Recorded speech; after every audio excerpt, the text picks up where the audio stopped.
ครับสวัสดีครับตอนนี้ก็อยู่กับช่อง YouTube สันติปากพนังนะครับให้ดูบรรยากาศโรงทานงานทอดกฐิน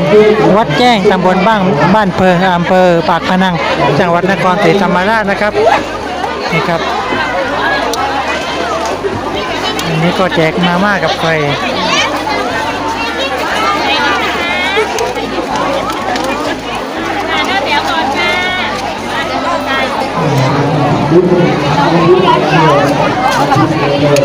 นี่ครับให้ดูบรรยากาศเรื่อยๆ